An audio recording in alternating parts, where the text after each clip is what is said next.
Hello, everyone. It's Aunt Astro Chick. I thought, seeing that it's Aries season now, happy Aries season, the sun officially broke that barrier a couple days ago, and Mercury went direct. So we're on a mission. I just wanted to check in with everybody because we had a class last night about Aries year one.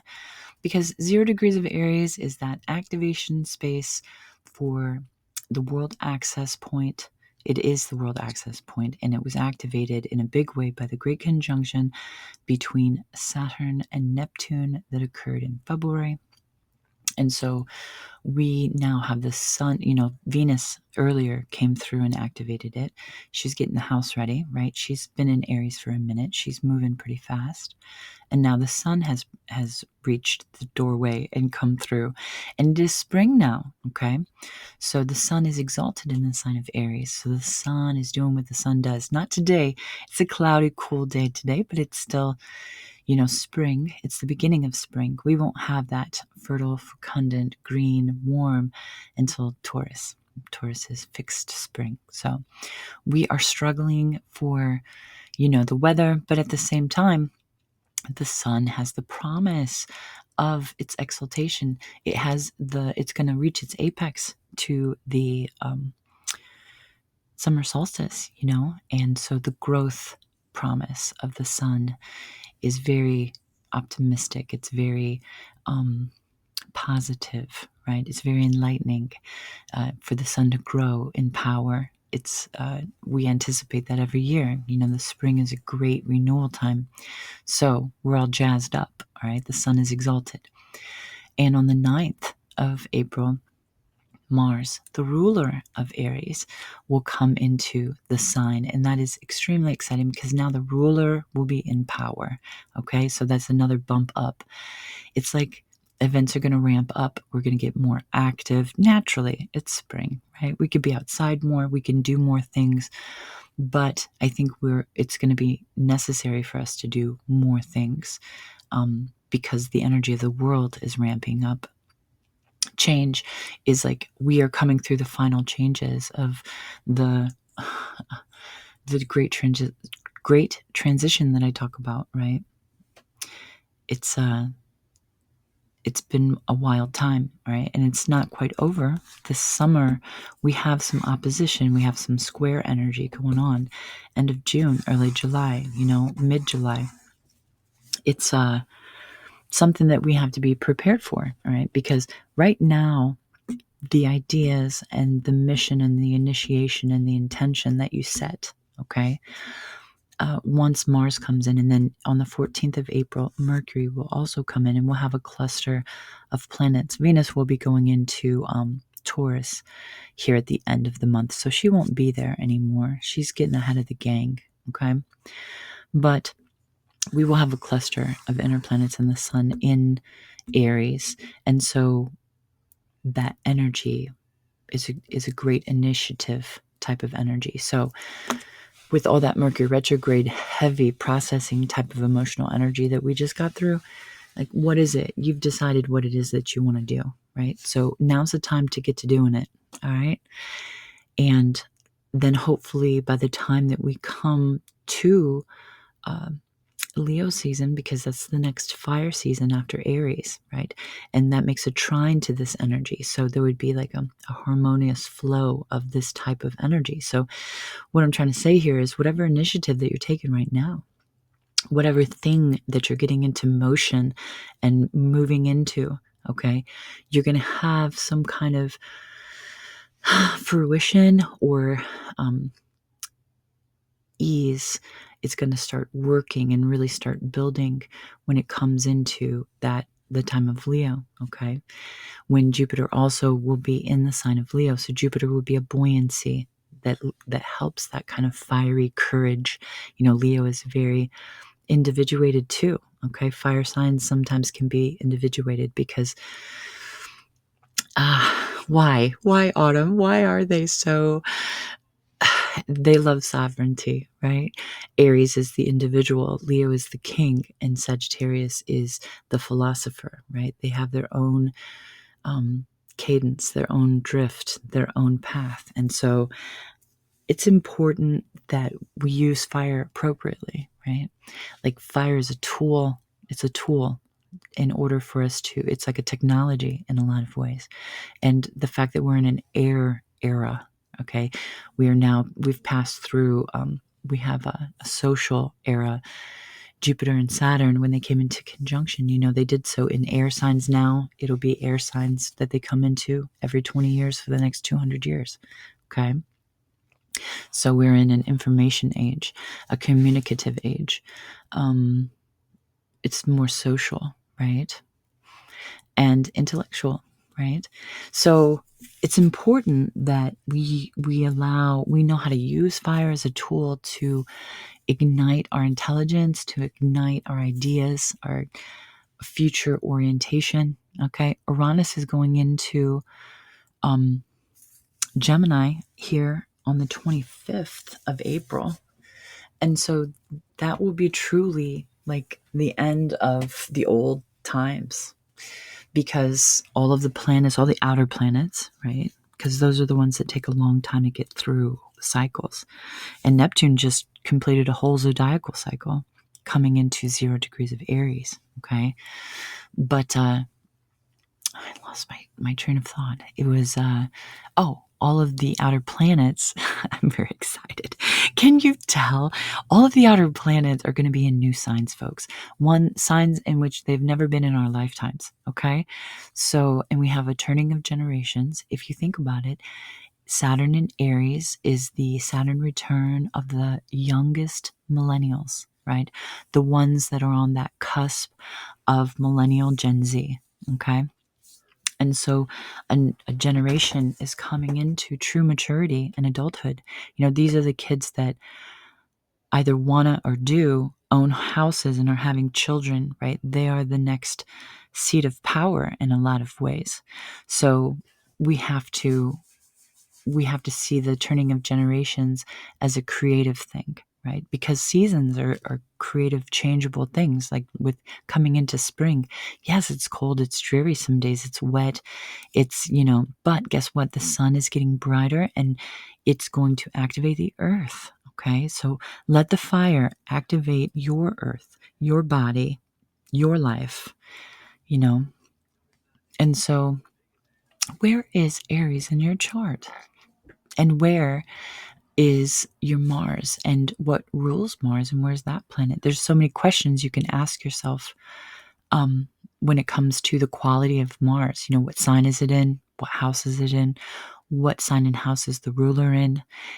That will answer a lot of questions about how it operates, right? And with me, I'll give you an example. Being Aries season, let's talk about me. So in my chart, Aries rules the 5th house, and I have Mars in Aries conjunct Jupiter. So this is, to me, one of my power points in my chart. I have Mars in rulership and ruling the 5th house, which is the best house. Mars also rules the 12th house in my chart because that's Scorpio, and that's Mars's receptive rulership, okay? And so Mars is in charge, in power, and it's got a buoyant Jupiter there in a conjunction, and it's an applying conjunction in my birth chart, okay? So my life has been very exciting, and I have a horrible temper. It is horrible, okay? It takes a lot of energy for me to maintain a nonviolent existence, okay? And sometimes I can only refrain from the physical violence, and sometimes my words still have violence. I'll admit that, okay? Because I'm a mercurial person. Mercury and Mars in my chart are in a sextile, which is very opportunistic, positively oriented type of aspect. And it's empowered by Jupiter. And it's like these are clusters of planets because Mercury is there with the sun in my chart. So Mercury and the sun in Gemini, sextiling Mars and Jupiter in Aries in the 5th house, right? And so this is an energetic dominance that I have. And in my DNA, my firstborn son was in Aries actually my firstborn son, who has a 21-degree Aries sun, that is the cusp of my fifth house. When I use Coke systems is what I use for my biological astrological DNA study that I have on my whole family. Okay. And some of the things I found about Aries is that, Mars in general, Mars through both rulership of Aries and Scorpio that's the astrological DNA of my fathers in my life. All of my biological fathers have Mars as a ruler, and it's really wild because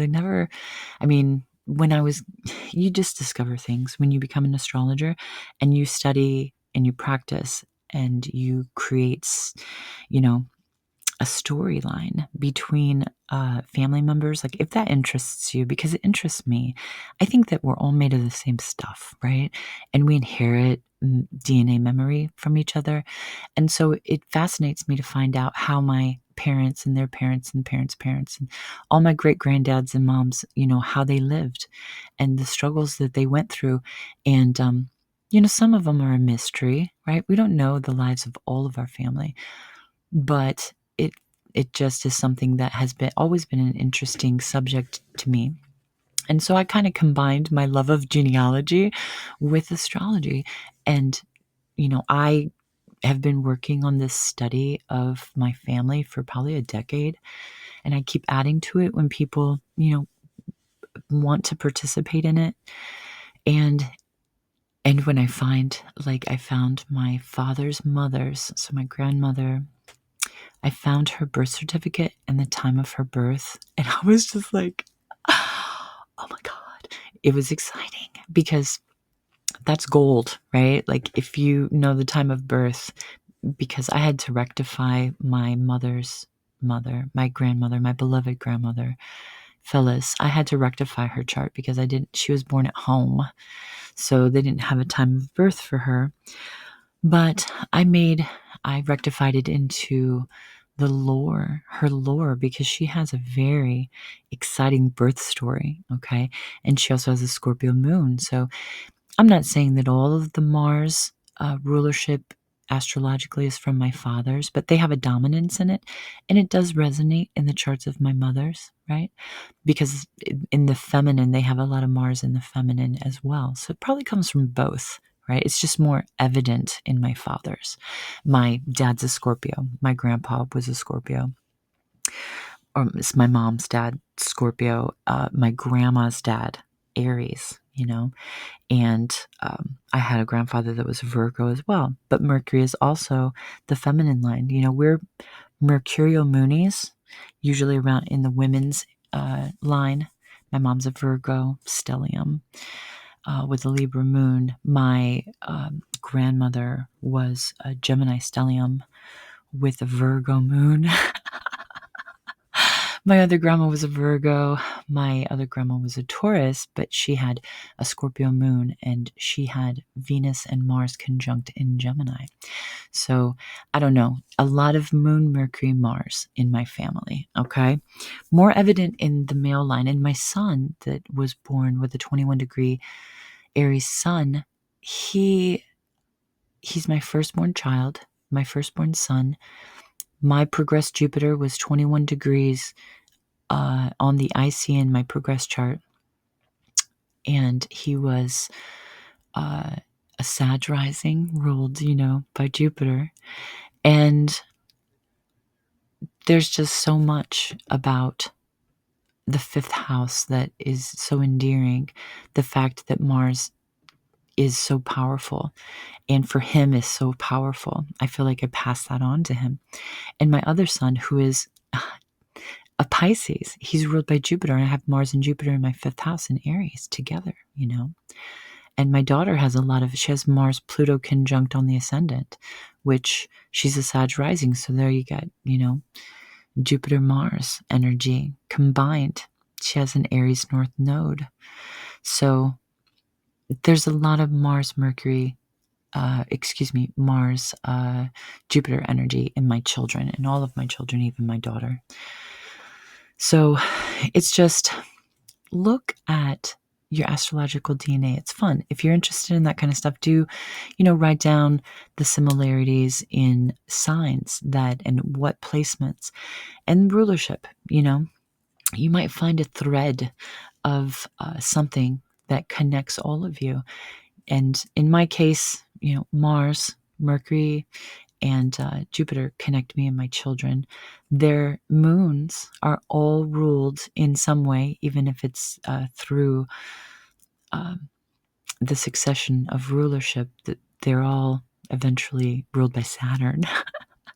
And it's funny, I never saw myself as Saturnian because I have Saturn in Cancer, and so I've never really had a lot of real power in the world. It's been more domestic type of power over my children and my home. And the only kind of organization and boundaries that I've ever set have been for my kids and for my, I guess, parenthood in a lot of ways. Like, they were my structure. My kids were my structure. And I have a Cancer moon. And so Saturn and the moon are both in Cancer in my 8th house. And for a long time, I didn't think that they had any kind of a sexual relationship to each other. They were just like co-present because Saturn is 18 and my moon is 5. But Richard Tarnas, who is a wonderful astrologer and historian, I think, he, kind of brought forth the possibility that you can allow larger orbs of even more than 10 for planets that aren't a luminary, because usually like the sun and the moon, you can totally give at least 10 degrees when you're looking at orb for spectral relationships. But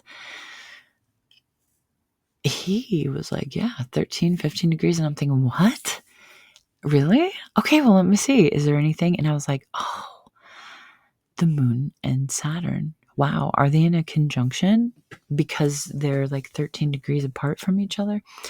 And I pondered it for a long time. And then when I did a study on the moon, the moons of my children, because I did like a motherhood study, right?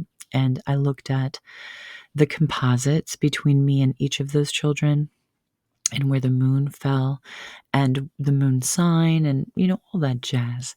And also the delineation of their moons, which by rulership all come down to Saturn as a ruler. And then I was like, oh, wow. Yeah, that solidified the fact that the moon and Saturn in my chart are actually in a conjunction, or at least moving towards a conjunction. Because if you think about it, when you're born, there's a movement to the planets. They're moving faster or slower or whatever, okay, when you're born. And for me, well, for anyone, the moon moves very fast. So when I was born, that would have come into fruition in my life.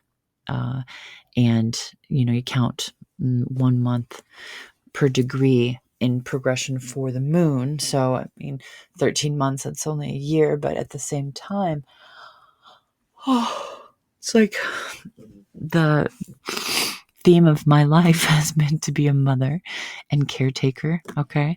And my grandma taught me a lot of stuff. Like, it was at that age, I think, that my grandma probably had the most influence on me, because she like reared us in a lot of ways when I was a baby. My mother was still a teenager when I was born. So my grandma did do a lot of the baby stuff for my mom. And me and my brother lived with our grandmother when we were younger for a couple of years. So grandma did help my mother raise us. My mother raised us too, but you get it. Families got to help each other out in times of need. And sometimes you have to raise children that aren't yours for the betterment of everyone and for that child, That's what I believe. And I got that from my grandma, okay? You always help kids. You always feed kids, okay? Like, you got to do that. That's the future. Like, why do we bring them here if we're going to make them suffer? That's sadistic.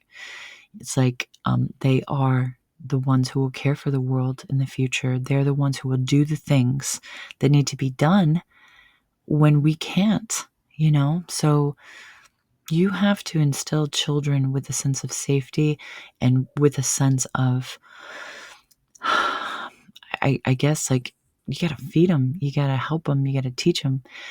And Mars is one of those active qualities when it comes to my children. My sons being reared by a woman who has a relatively dominant martial quality, they saw that women can be like me, where I'm soft, I'm sweet, I'm caring, I'm nurturing, I'm domestic, but I'm also pretty fierce. And I'm not to be fucked with. They used to say, like, don't poke the bear, because I'm not going to tolerate bullshit. And some people see that as very shocking, because when they meet me, my 11th house is Libra. Okay. And I have Uranus and Pluto there. So I have like a social sense of decorum, I guess you could say. Even on the internet, you guys, I have a sense of decorum. Like, I judge when people comment on things that they shouldn't, or when people tag me in things that are inappropriate, or even like the way that people talk, right? And just the rules of the game on the internet, especially social internet, where you don't invade someone's space and hurl insults at them and threaten them, and then like get outraged when they block you, right? That's retarded in my estimation. Sorry I used that word, but I fail sometimes. And Mars is a malefic and vulgar in its energy. Okay, Mars, ancient astrologers did not see Mars as some Romeo. Okay, ancient astrologers saw Mars as a vulgar rapist, okay, who forces his will. Okay, and as a malefic, he is a troublemaker. He's a pot stirrer. All right. And so Mars can be very vulgar. And because I have a dominant Mars, maybe that's what makes me more vulgar than other people, right? You don't call me a lady. I'm not a lady, right? I don't want to be a lady. I'm a woman. And I could say fuck. People don't like that. Why do they get offended by words like that when it's just, we're just talking about a thing, right? I'm not saying it to them, but then the atrocities of the world that are happening, children being killed, like people being starved, and also, I don't know, just all the horrible shit, you know what I'm talking about? That, like, the greedy elite want to eat the world up, right? And then puke it out so they could eat the world again. Like, disgusting. We can't let it, we cannot let it be. We have to stir the pot. You get me? Mars is like, stir the pot, do the thing. Start the trouble, say the thing. Mars is, especially, as these planets come into Aries. So the sun came in, Mars comes in on the 9th of April, Mercury comes in on the 14th of April.